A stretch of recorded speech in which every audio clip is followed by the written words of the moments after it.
I'm not gonna lie, it's been slow for Jordan 1s over the last couple months. We've had some decent releases, but we've also had a lot of stinkers. But it looks like Jordan Brand is trying to change things up with the release of the women's Air Jordan 1 Varsity Red, which is absolutely not a stinker. This shoe is fire. What's up everybody, I'm Seth Fowler, and today I'm reviewing the upcoming women's Air Jordan 1 Varsity Red. Before we dive into the video though, I want to thank Sole Premise for supporting the channel. Sole Premise makes some of the best sneaker bags out there. In fact, this bag is now my daily bag. I bring this with me everywhere, and right now it's holding 5 different pairs of sneakers. I, like you, have had a lot of regular backpacks in the past, but none of those backpacks have been able to hold more than like 3 pairs of sneakers. Sole Premise bags are specifically designed to not only look good, like this blue camo bag, which is absolutely fire in my opinion, but also hold a bunch of sneakers. Not only that, all their bags are TSA approved, which means you don't have to check these bags underneath the plane, you can bring them onto the plane with you. And the reason these bags can hold so much is because the storage is optimized. As you can see on the front of the bag, I've got 2 pairs of sneakers, I've got 2 pairs in the back, and I've also got a pair of sneakers in the bottom, plus I can store my laptop in the middle. It's crazy, there's so much space. If you guys want to grab any Sole Premise bags for yourself, make sure to click the link in the top of the description below and use my code SETH for 40% off, which is an insane discount. Once again, huge thank you to Sole Premise for being such a big supporter of the channel. So this Air Jordan 1 has had a lot of names. It's been called the Air Jordan 1 Chenille, it's been called the Air Jordan 1 Nostalgia, which is just such a dumb name. And leave it to Jordan Brand to go with the most boring name for this sneaker, the Air Jordan 1 Varsity Red, which is the name of a lot of other Air Jordan 1s. I'm not sure why Jordan Brand doesn't run with a nickname sometimes. I get that some of them are copyrighted and they literally can't, but in the case of this shoe, Nostalgia, as dumb as that is, I mean, that could literally be the name of this shoe and that would be more memorable than Air Jordan 1 Varsity Red, which again is the name of another Air Jordan 1 that just released like 2 years ago. All that said though, this is genuinely still a fire sneaker, and I'm a little disappointed that it's only releasing in women's sizing. Granted, extended women's sizing, so a lot of guys could grab a pair of these if they wanted to, but I wouldn't be mad if this shoe came in full family sizing. I mean, this shoe is dope. It's got that sort of OG feeling color blocking while not being an OG colorway, and it also features some switch ups, which I actually kind of dig, like the Chenille Nike Swoosh, which honestly in person makes this shoe look really cool. To give you all some information on how you can grab a pair of the Air Jordan 1 Varsity Reds for yourself, these shoes officially release on July 23rd for a slightly inflated retail price of $170. However, if you want to grab a pair of these early like I did, or just check the resale price, I've made sure to leave an affiliate link to GOAT in the top of the description below. But really quick, before we get into the materials that make up this shoe, let's first take a look at the box. So as you may have expected from this women's release, or I guess slightly more special edition release, the box of this pair of Air Jordan 1s is not your standard Jordan 1 box. In fact, it's sort of that flipped box that we've seen on the Air Jordan 1 Fearlesses and a lot of other women's Air Jordan 1s. Rather than coming in primarily black with red accents like most other Jordan 1 boxes, the colors are flipped, which I understand can create some discontinuity with their other Air Jordan 1 boxes on their sneaker box wall. I keep my sneaker boxes in a closet though, so it really doesn't bother me, but to each their own. I grabbed a size 10.5 women's, which translates to a size 9 men, which is my true size, and the official colorway of this shoe is light iron or varsity red sail. Oh, and one other detail I wanted to talk about before we got to the shoes themselves, you actually get this really cool Chenille hang tag. Let me pull it out really quickly. I also kind of like how it comes in its own little protective sleeve. That's something I've never seen before with a Jordan hang tag. But getting into the sneakers themselves, the Air Jordan 1 Varsity Reds come with this really nice sort of alternating white and red color blocking. These Jordan 1s actually remind me a lot of the color blocking of the Jordan 185s from the New Beginnings pack, which is like a $2,000 pack of sneakers. So I guess, hey, if you're looking for a more budget version of that same style, you can go with these guys for like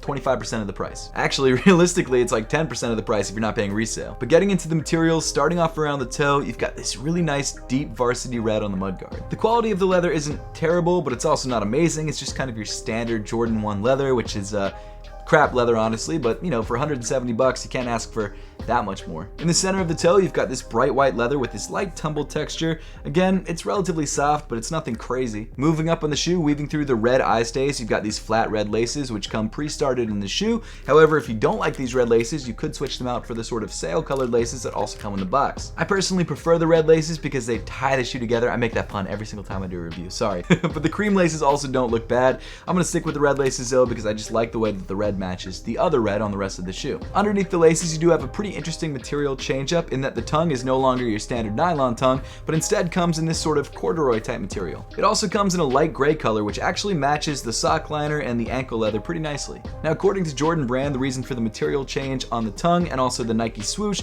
is because this shoe is meant to sort of imitate the look and the feel of varsity jackets, which is actually not a terrible inspiration. Jordan Brand's definitely had some reaches when it comes to inspirations behind colorways, but this one's actually pretty solid. Because of the thicker fabric used on the tongue actually feels a little bit more padded than usual, which I like. And at the top of the tongue, you've got a matching Nike Air logo in that same sort of light gray color with the Nike Air text embroidered in red. Moving inside the sneaker, you've got a matching light gray sock liner, and then rounding off the inside of the shoe, you've got a matching gray insole with the Nike Air logo printed in red. As far as sizing and fit, the women's Air Jordan 1 Varsity Red seems to fit pretty much true to size. It does feel slightly more narrow than, I guess, a standard pair of Air Jordan 1s. I don't know if that's just in my head or if that's actually the truth when it comes to women's Air Jordan 1s, but really, either way, grab your standard size in Jordan 1s and you should be good to go with this shoe. And again, if you're a guy grabbing this shoe, make sure that you're grabbing the right size. Women's sizes are a size and a half larger, at least in numbers, so if you're a size 9 like me, grab a size 10 and a half and so on, and you should be good to go. Also, I'm not gonna lie, this shoe looks incredible with the upcoming Dream Crew Apothecary collaboration, which features reflective lightning. It's crazy, one of the craziest sock collabs we've ever done. Shout out to Kais for collabing with us. The sock looks incredible and it looks great with this pair of shoes. And you can actually grab this sock on July 16th at the Dream Crew Sneaker Convention, and then on July 18th online if you miss out on the event. Continuing back in the shoe, you get more of that tumbled white leather, which again is pretty soft but nothing extraordinary. Then in the center of the midfoot, you get that marquee feature of the Air Jordan 1 Varsity Red, or Air Jordan 1 Chenille, or Air Jordan 1 Nostalgia, and that's the Chenille Nike swoosh. Now the red chenille detail runs through the center of the Nike swoosh. It's actually bordered by this white embroidery, which does kind of separate it from the leather pretty nicely. And again, I really don't mind this detail. I don't usually like when Jordan Brand changes up materials on Jordan 1s. I usually feel like it's unnecessary, but in this case, it ties into the inspiration well, and it's a small enough detail, and it's done in a really nice way, so it actually fits with this shoe really nicely. And it gives the shoe like a little bit of extra added interest on the side. I also feel like if it had been done in a different color, it wouldn't have worked as well. Maybe if they had done it in black, so it kind of looked like a pair of Chicagos, it still would have worked, but if they had done it in something like a light gray, like I would have expected them to do, because that would have tied in with the ankle area here. I don't know why, but I feel like that would have just looked cheap. I have no reason for it, but in my head, it just doesn't look that great, and I'm so happy that they went with the matching red. Continuing back in the shoe, you've got more of those deep varsity red leather panels around the heel, which I think look incredible. I love the shade of red. It's just so clean and so saturated. It's sick. I love it. On the top panel of the lateral side, you've got your debossed wings logo in this really nice light gray color that also matches the light gray leather around the top of the ankle. Looks very clean on the shoe. And then moving down on the shoe, you get to the sail colored midsole, which provides a little bit of contrast between the white midfoot leather. And finally, moving to the bottom of the sneaker, you've got a really nice red rubber outsole. You know what's crazy? The more that I looked at this shoe when I was reviewing the sneaker, the more that I liked it. I mean, I already liked the shoe when I first got it in hand and when I saw images of the shoe online, but seeing it in person, I really like it a lot. It's such a bummer it doesn't come in like super large sizes for the bigger guys out there, but at the end of the day, this is probably one of the best women's colorways to drop all year, and probably one of the best colorways to drop all year in the Jordan 1. It's crazy. And honestly, I also feel like this is going to be one of the more underrated Jordan 1 colorways this year, which is kind of crazy to say. If this shoe had released like a year and a half ago, 2 years ago, this shoe would have been reselling for probably $400. But in 2022, the hype for the Jordan 1s just aren't there anymore, which for me is actually a good thing because it means I can grab Jordan 1s for cheaper, but I really do feel like this shoe is just not getting the hype that it deserves, which is kind of sad to see because this colorway is fire. But now I would love to know your thoughts on the upcoming Air Jordan 1 Varsity Red and whether this is a shoe that you want to pick up. So make sure to let me know your thoughts in the comment section down below. And as always, thank you so much for watching. Make sure to subscribe if you haven't yet, and I'll see you all in the next one.